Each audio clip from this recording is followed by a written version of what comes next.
Well, ever since 9/11, Americans have been bombarded with the message that Islam is a religion of peace. But around the world, many terrorists claim their actions are inspired by the teachings of the Quran. So what's the real story? Here's CBN News anchor Lee Webb. The Islam is Peace campaign began in earnest the day after 9/11, when President Bush visited this mosque in Washington, D.C. The face of terror is not the true faith of Islam.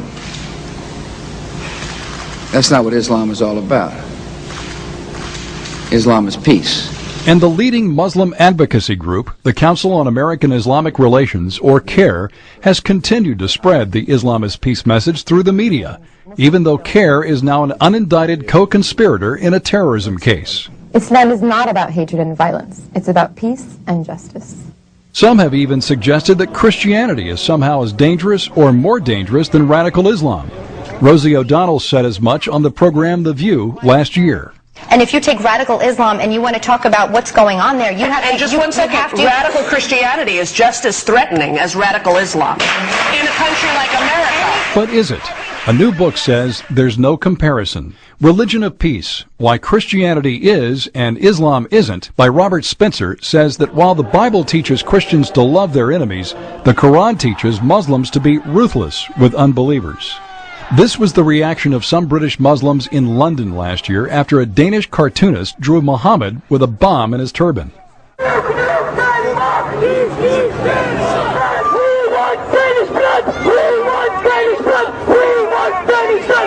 It has been said that while most of the world's Muslims are not terrorists, most of the world's terrorists are Muslims. But many on the left still fear Christianity more than Islam. Spencer says it's time for the West to defend Christianity and tell the truth about Islam.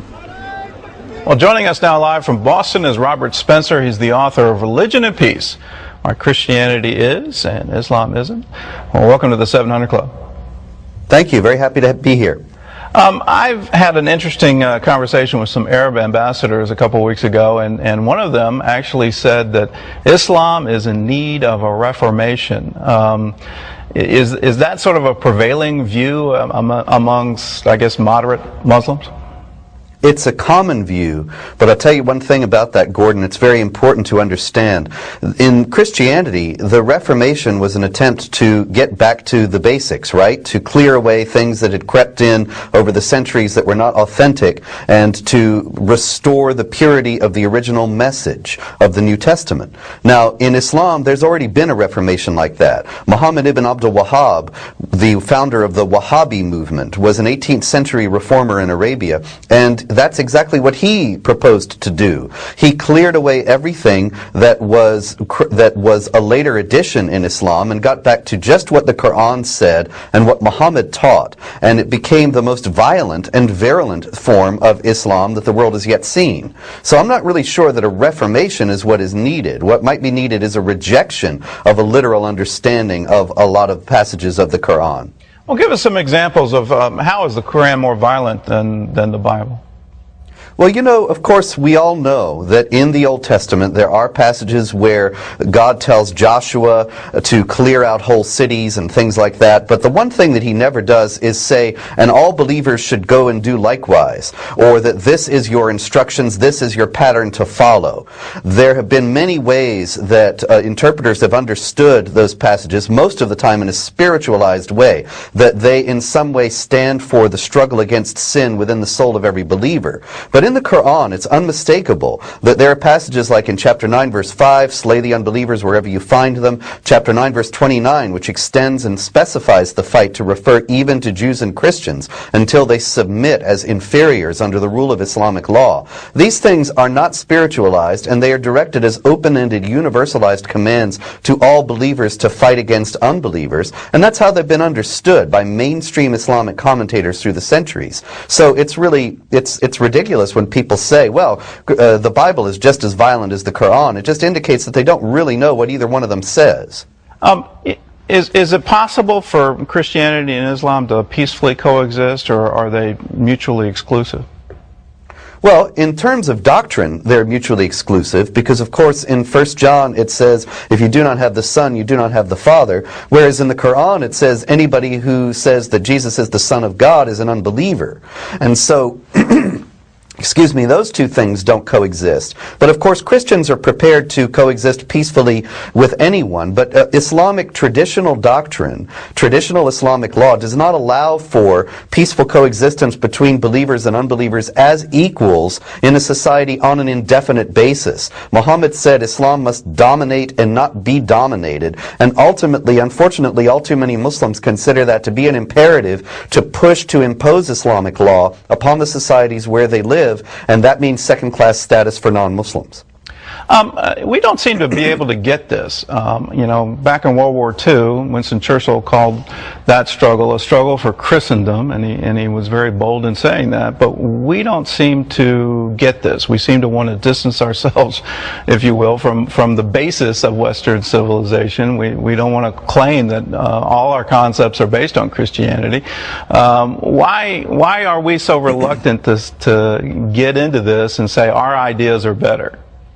Well, you know, it's a strange thing, but it seems as if a kind of self-hatred has gripped Western civilization. We're ashamed of ourselves. We're ashamed of our Judeo-Christian heritage. Even people who aren't Jews and Christians are unwilling to acknowledge that the Judeo-Christian tradition has been responsible for the greatest civilization the world has ever known.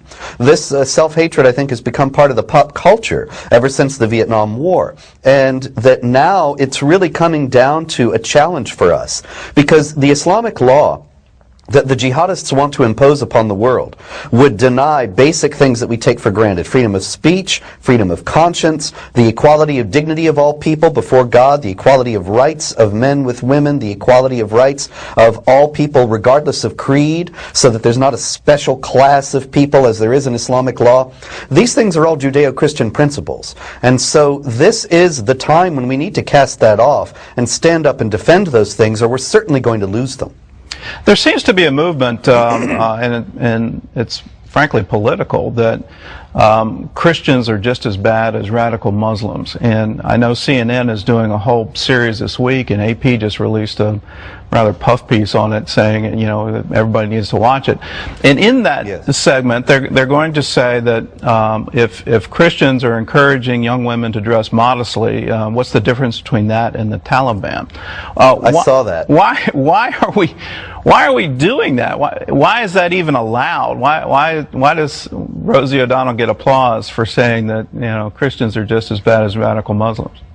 Well, this is the common assumption among the mainstream media, and it's just that fundamentalism, so-called, is the problem across the board. And so they have to make these ridiculous comparisons between modest dress in a Christian context and the Taliban. Do they even realize what goes on for women in the Taliban? That they kill girls who try to go to school?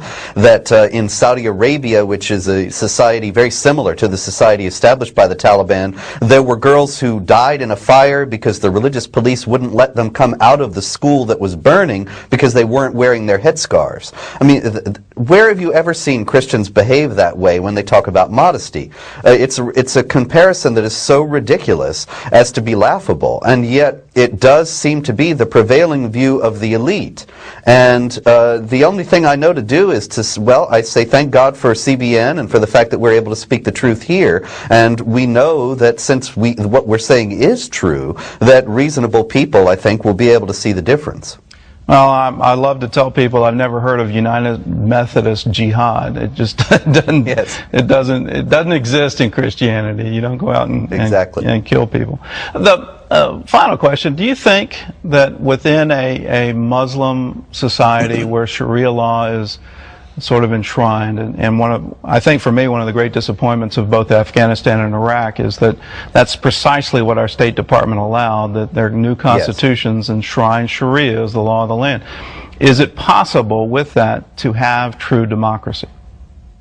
No, because Sharia law does not allow equality of rights for non-Muslims and for women. And so if you're talking about democracy in the sense that it's always been understood in the West as, first of all, enshrining the rights of the individual as being something that is pertaining to his dignity before God, then that's one of the first things denied in Sharia for certain groups of people. And so ultimately those provisions in the Iraqi and Afghanistan constitutions are going to militate against the establishment of any kind of genuine Western-style democracy in either country. Robert, thank you for being with us, and thank you for this book, Religion of Peace. Thank you. Why Christianity is and Islam isn't. It's available in bookstores across the country.